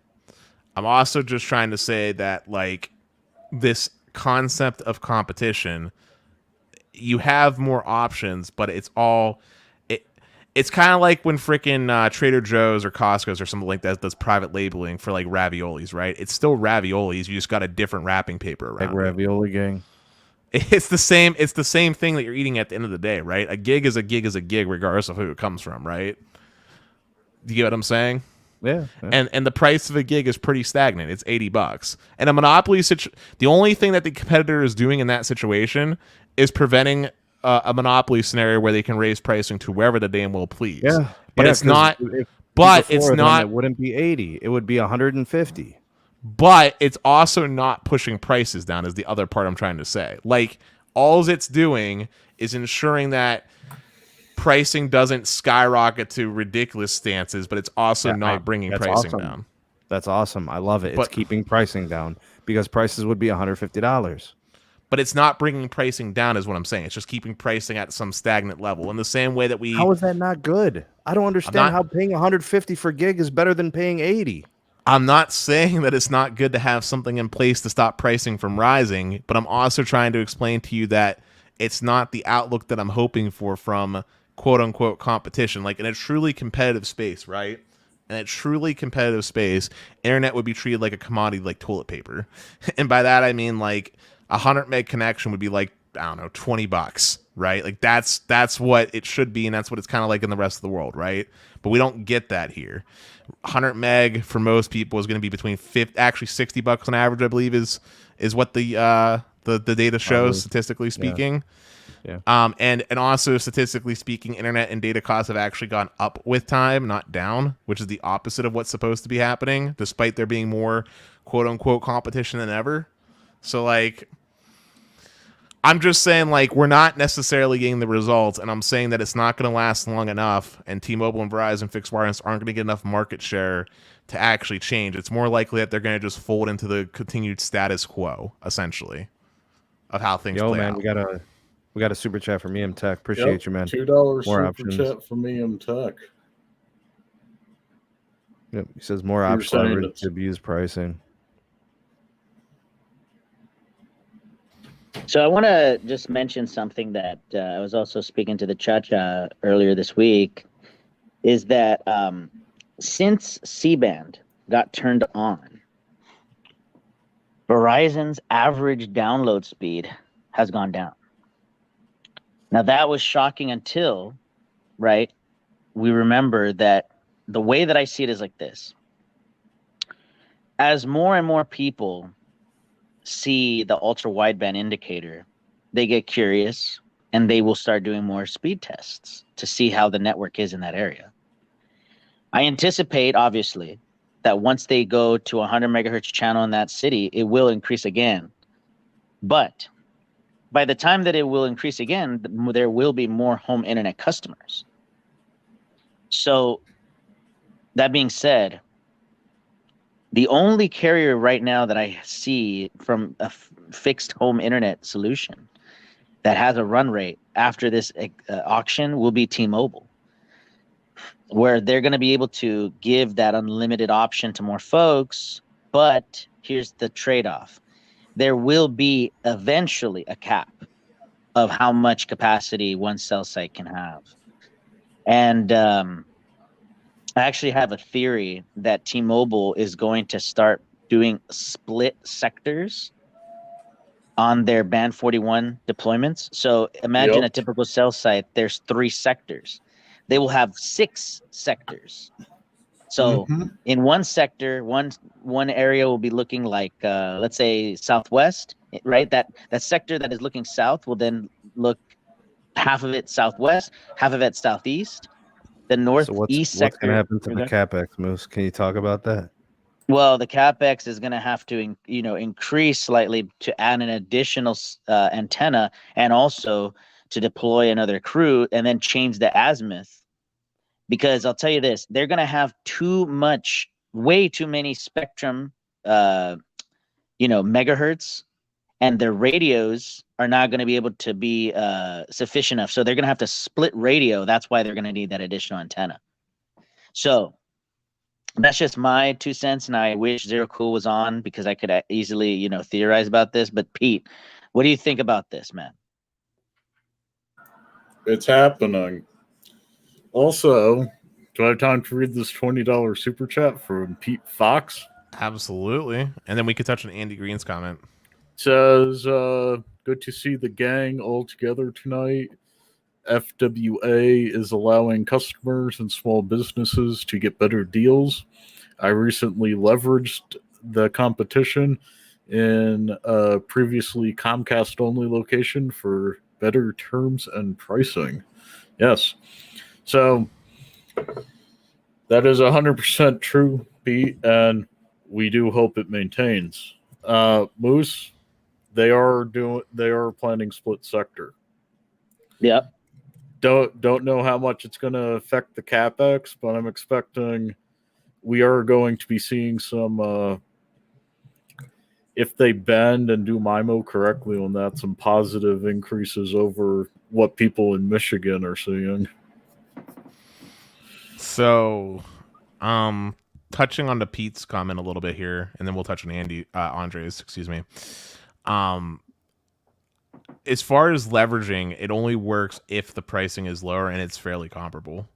Comcast for small business is just typically like a cable product. I'm willing to bet more likely than not that the things that they have to offer are probably static promos that they just pulled for like new customers when negotiating new contracts. Probably wasn't anything like too custom. And from experience with trying to get enterprise grade fiber, I can tell you that if you try to use the comparison of like a fixed wireless or even a cable product when it comes to like the more larger scale like custom business tiers, there is no real wiggle room. Like Moose, you're pretty familiar with the enterprise fiber scheme, and there's lots of more competition in that space than probably any other internet sector. Enterprise fiber prices are pretty stagnant across the board, are they not? Yeah, I mean, it's so tough right now with that, but yeah. Mm-hmm. I mean, for the most part, like a gig is a pretty standardized cost across the board, regardless of like the 8 different options that you might go with in an area for enterprise, right? Yeah, and you're talking about non-dedicated, right? Yeah, non-dedicated. Yeah, exactly. Right. Yeah, no, dedicated is ridiculous. I'm talking about non-dedicated gig pricing. Right, yeah. So yeah, my point being is there's lots of competition in the enterprise space, but pricing hasn't really changed. Like if it does, it changes across the board. But I want to touch on Audrey's comment, which is right about Pete's. He said, if I lived somewhere with only one option, I'd feel different, Dennis. I did live in an area with one option. I had dial-up, and then I got Verizon's DSL with a whopping like 1.5 meg back in like the end of 2001. I remember crying a tear of joy when I got it. Then a cable operator called Armstrong came in, and they provided cable internet. And then years and years and years went by. Verizon did nothing with their DSL and never brought out Fios, and it basically became Armstrong being the only option. Clearly, there was the opportunity. Clearly, there was two options there, and clearly there was the opportunity for Verizon to improve, but it never came to pass. And the whole reason why Verizon decided to never roll out Fios is because Armstrong had such a market share at that point that they deemed it to be unprofitable to even move in and do the upgrades because there wasn't enough people to justify the return on investment, essentially, as the TLDR. Hey, we got 2 more super chats. One from Matthew Ogles D asking how he could find how many megahertz in Quincy, Illinois T-Mobile has access to. I give you a link to Spectrum Omega right under your super chat, Matthew. Hit that up. We'll give you all those juicy details. We also got a $5 super chat in from Joe Robertson saying, Sneed, what's goody? I got 555 down and 75 up consistently on my T-Mobile FWA here in Charlotte, North Carolina. Some good speeds. That is good. Big shout out to JR, Matthew, and appreciate you guys for the super chats. And I'm happy for you, JR, even though Dennis doesn't give a damn about your fixed wireless access. Hey, I'm happy people get, good connection at a reasonable price. I mean, we all know what Dennis wants. At least I hope we know what we want after all. DOCSIS 4.0 to everyone. No. He wants fiber, and he wants it owned by the city. All right? Yes. There you go.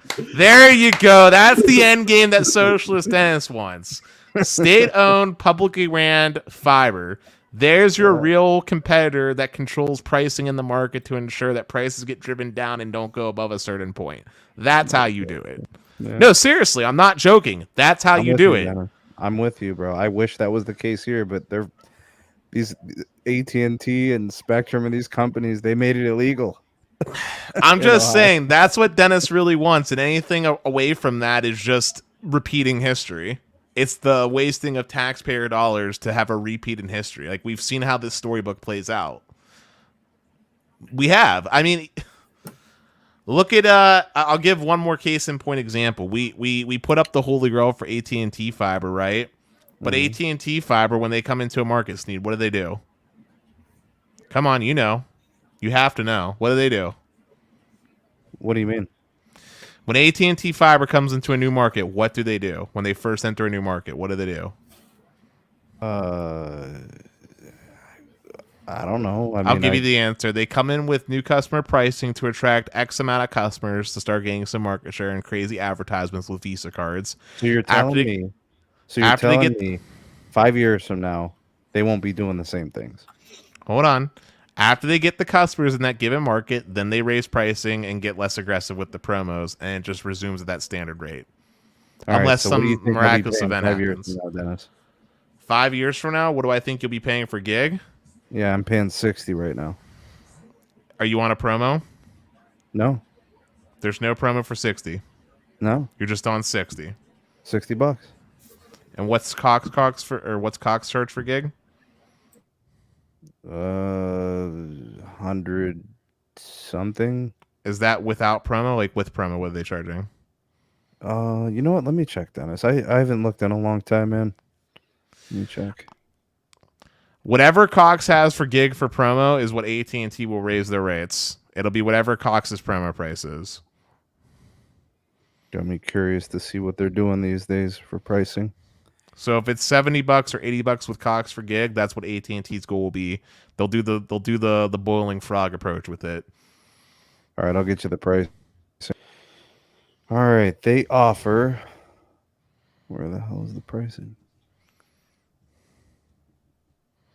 Okay, why? It says ookla verified. What the hell is that about? Oh, here it is. Okay, it just took a second to load.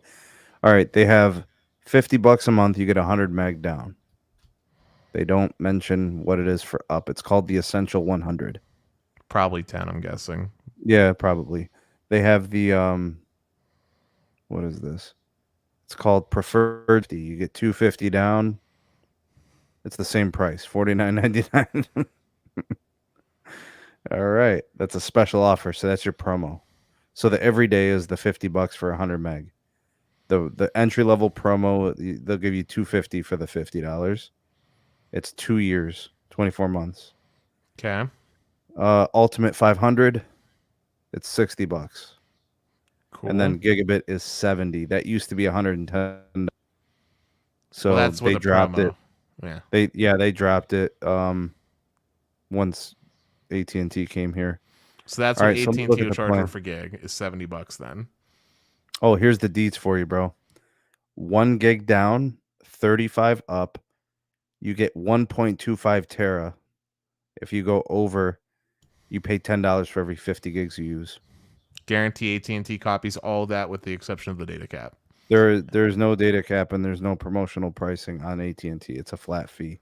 But I'm saying I guarantee AT&T raises the $70 and just calls it a day, no data cap. And the only reason why they won't do a data cap is because all the traffic's going through their own network, so it's basically free.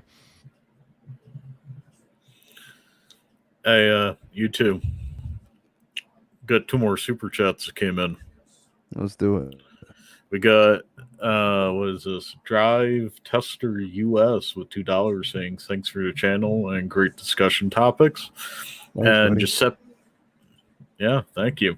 And Giuseppe Jimmy saying, question: is it worth upgrading from T-Mobile Magenta MAX with insider discount for $68 a month to T-Mobile Business Ultimate for $70? It depends, Dennis. It depends. The Ultimate does have taxes and fees, mind you, but if you find you and everybody on your account needing the extra 60 gigs of hotspot, it would be worth it. And I'm saying no. Don't do that. Keep your insider discount. And if you really need the extra hotspot, I don't know why you would, but if you really need it, just get the unlimited add-on with your insider discount that gives you true unlimited hotspot on your line. They have an unlimited hotspot add-on? Yeah, it's like the Global Travel or whatever it's called. Like Magenta Global Travel or something.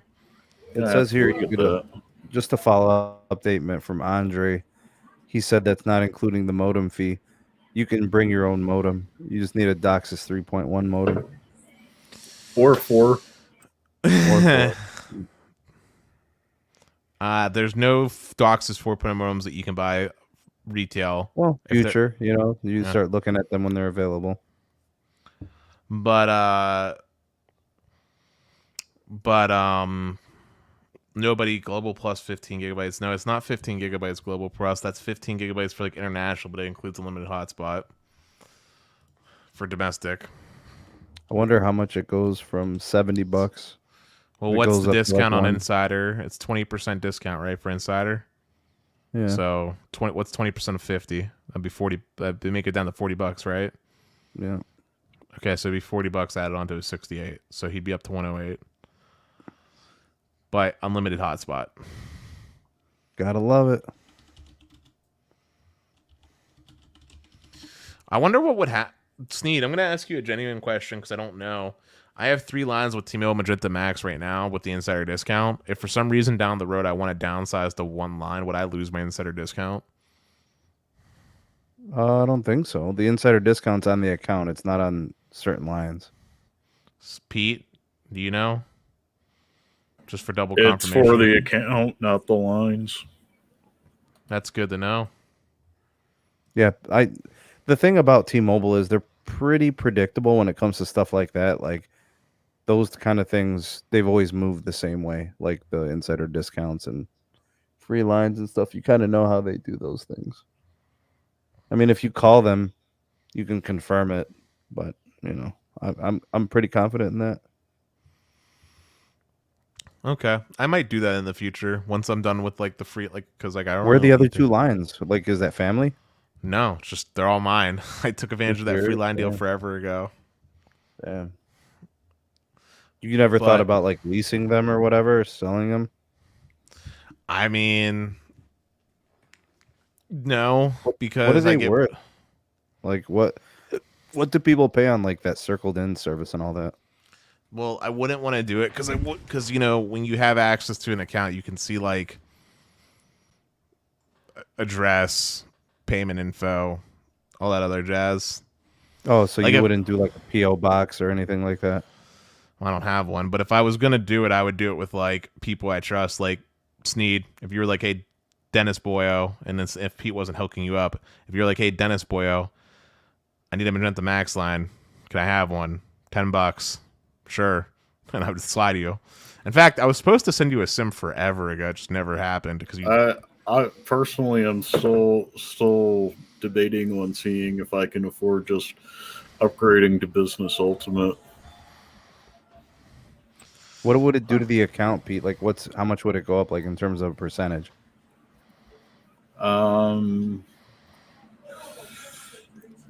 Actually, I'd have to talk to bro. I'd have to talk to Department of the President. My account's that messed up. My account is that messed up. I can't even call customer care to change anything. They're locked out. What? Yeah. For what?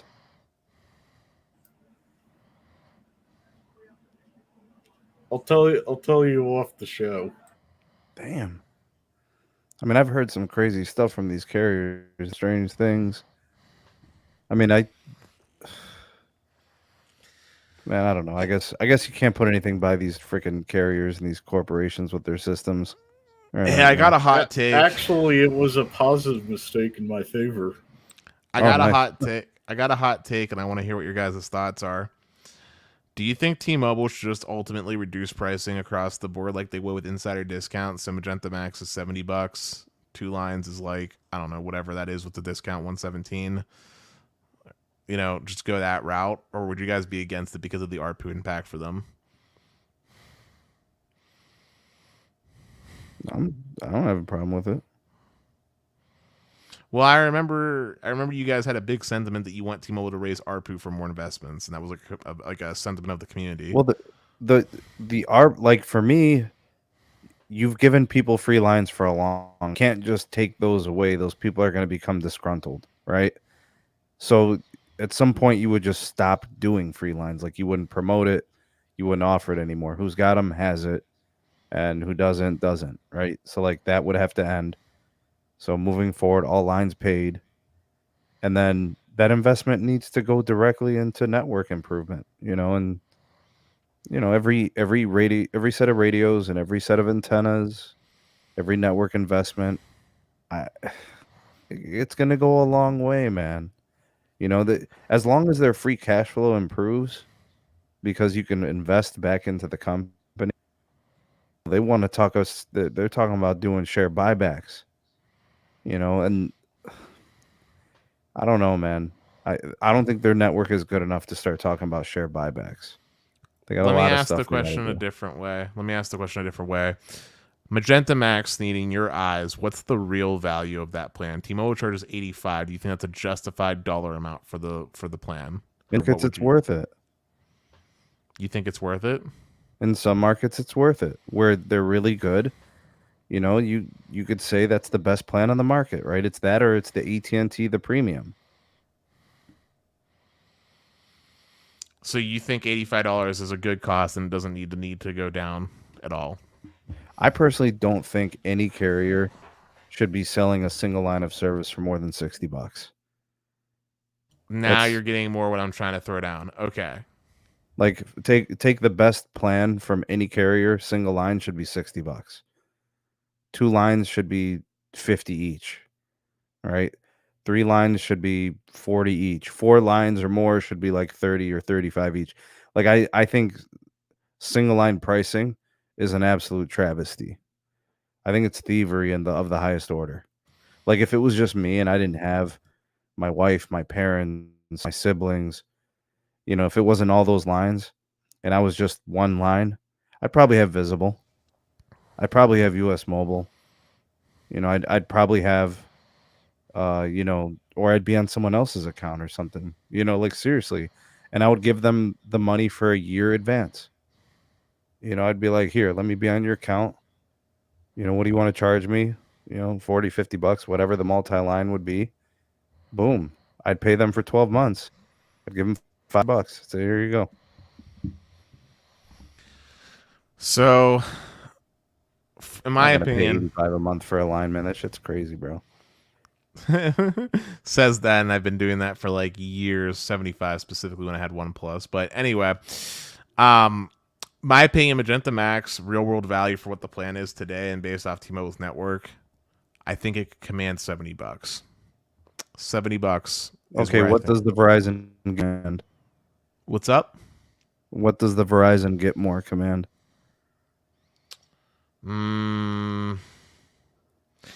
With tax and fees included or without? Whatever, just put on level playing field with the same way you did Magenta Max. Probably 70 as well. Okay. Maybe 65. AT&T premium? 75. So you're giving them the most money because you think that's the best. I'm giving them the most money because I think that the international roaming, specifically on that plan, has value. Gotcha. The unlimited data in North America and South America, I believe, is justifiable enough for the $5 difference. Let's get Moose in on this. Moose, talk to me, bro. What are these lines worth? Yeah. Are you talking about ARPU wise, or what do you mean? So, like, what do you think if you could control price, call your shot, like what it's worth, right? That me and Dennis both agreed that the Magenta Max is not worth $85. I'm willing to say maybe in some of the best markets I'd be willing to pay it, but I still think it should be cheaper, right? Dennis was saying Let me ask 70. You this. Let's flip the script a little bit. What will it take to get it to the price that you think it should be worth? Dish would literally have to somehow miraculously become a fourth real player nationally and actually be able to offer a product. Or Verizon just has to drop their prices by $10 a month. Never gonna happen. If Verizon dropped their price to $80 a month for Get More, what would that do to Magenta Max? You see, I still am kind of confused, guys. In Europe, specifically Germany, I was looking up Deutsche Telekom's unlimited plan. Okay. And it's close to €100, which is right now 1-to-1 to a US dollar. So 1 line, unlimited, by the way. So I don't know, man. I mean, other countries are even more expensive, right? Because it's per data buckets. They don't have, not everywhere has unlimited data, right? Yeah, but the 100 euro Deutsche Telekom plan that you're referencing, is that true unlimited with like unlimited hotspot and a bunch of other stuff that we're not like acknowledging at the moment? The data is the data. The data is the data. It doesn't matter how you use it. Well, I'm saying, but that's not the case here in the U.S. is my point. Like, yeah, it's different structure. So that's one. And then number two, and here's the second component that I want to bring up here that's also equally important. Let's also not forget that you can get like 300 gigs for like 50 euro, you know, which effectively, for all things considered, in my mind, is unlimited for a mobile plan, effectively. Because the average here in the US is what, like 16, 20 gigs max? The average data for a phone right now? Yeah.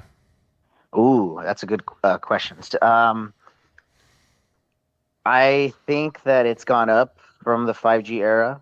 I think it's like 16 or 20, something like that. Yeah, I think it's around 20 to 25 right now. I know it's not 25. I know it didn't break 20. It's something like 16 to 20, something like that. So yeah. I'm saying like 300 gigs for $50 is effectively unlimited. We got a super chat from Santiago. Thanks, buddy. Yep. On the topic of postpaid versus prepaid for single lines, for someone who needs international calling, wants to be on Verizon, would Visible make better sense than US Mobile in that situation? What do you think, Dennis? Those plans pretty good. What was the question? I know Visible. What? Visible offers some kind of international calling. I know Mexico Santiago, and Canada. If this guy is Hispanic and he's not using WhatsApp, because everybody in Latin America and the world uses WhatsApp, I am calling massive red flags here. As someone that calls people in Canada, let me just tell you that cross-carrier calling sounds horrendous on the US side from an audio standpoint. And absolutely use WhatsApp or some VoIP-based calling. Signal, Telegram, Messenger, anything. Jesus.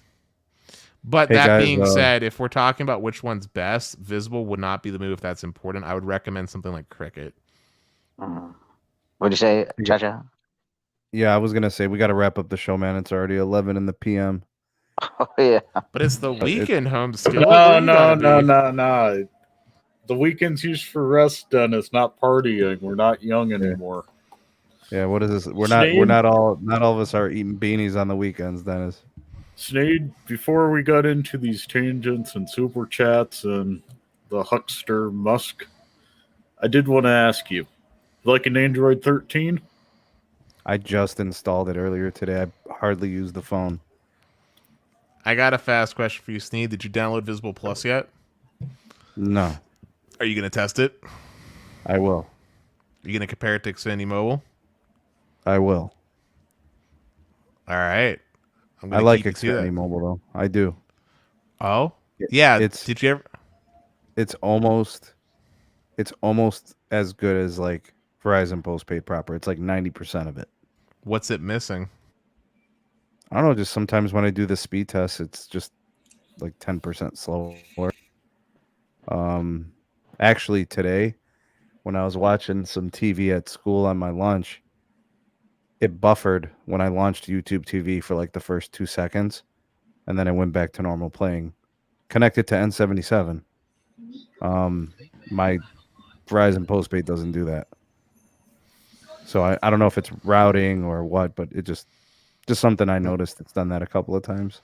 Routing, it's going through the Verizon core, so it shouldn't be routing.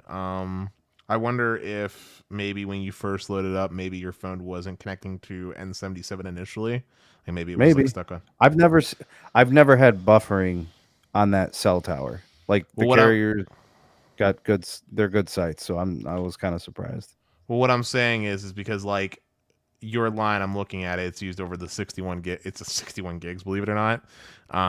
So like I'm wondering if maybe you were on like DSS at first, so you were experiencing the throttle. And then when it connected to the N77, no throttle. You feel me? See, that's the one thing I hate, Dennis, is it doesn't give me the ultra-wideband logo. Yeah, that's why I'm saying maybe you were. Yeah, that's the only thing that I could have confirmed it, you know? Also, I can definitely tell that you're using it. 61 gigs, and we're like only 8 days into the new cycle. I'm proud of you. I'm proud of you. You're definitely using the crap out of it. And I'm guessing that the video... I'm guessing that the throttle really hasn't been too noticeable to you then, because it doesn't sound like you've been experiencing too much of an issue with that. 10% maybe. Maybe 10% less than but I'm saying, like, when you do your speed test, like, you're not getting a lot of speed tests where you're capped at like 1.5 meg, right? No. So yeah, no. I'm saying that the throttle really hasn't impacted you because C-band's but so good. I'm doing a lot on ultra wideband. That means they're counting the data on ultra wideband. But it's not counted against your priority. Like, you're still getting full speeds on ultra wideband, right? Yeah. Yeah, that's what I'm saying. Okay. Gotcha. It's been good. No complaints, man.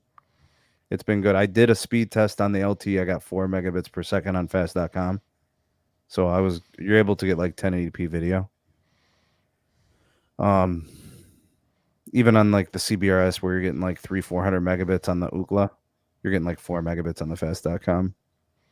Just thought I'd throw that out there. I got a couple of videos I'm gonna post here in the next couple of days. Have you pushed the hotspot at all yet? That's the last thing I got to do, man. And then I've got pretty much all the testing done. Calling's been great. The data sessions are good. I mean, it feels like postpaid, bro. It does not feel like an MVNO. It doesn't feel like prepaid. It's none of that. Yeah, I definitely want you to test Visible. I personally wouldn't get it, but the new plan, the new Visible Plus plan on paper at the very least, looks good. Yeah, it does. 50 gigs of priority. Yeah, but it pissed some people. $5 change for people that were on Party Pay. They're pissed. Yeah, but it's not even that big of a deal because if you pay by PayPal, you get the $5 discount, so it still brings it down to $25. All right, y'all. Let's log out. Let's end the show real quick so I can get to bed. I can get to work in the morning. Big shout out to Dennis. Big shout out to Pete and Moose. Thanks, guys, for coming through. Appreciate you hanging out. Big shout out to everybody for the super chats. Actually, a special shout out to Gildardo, who offered the Big Boss PayPal dono before the show. We want to thank you for that. Thanks very much. And I know that there were a bunch of super chats today. Santiago had a couple. I know Anwar had a couple. So appreciate that. Drive test. We also had Zero Cool, EM Tech, Santiago Hernandez, JR. Yeah, we had some of the early ones. Pete Fox. Yeah, you guys are great. Thank you, guys. Appreciate all that you do to support the channel. All the guys for coming on. Do your favorite hashtags in the live chat. And then for everybody on the replay, #replay crew, you guys are great. Thank you for supporting and watching and engaging with the content. We out this piece. Peace.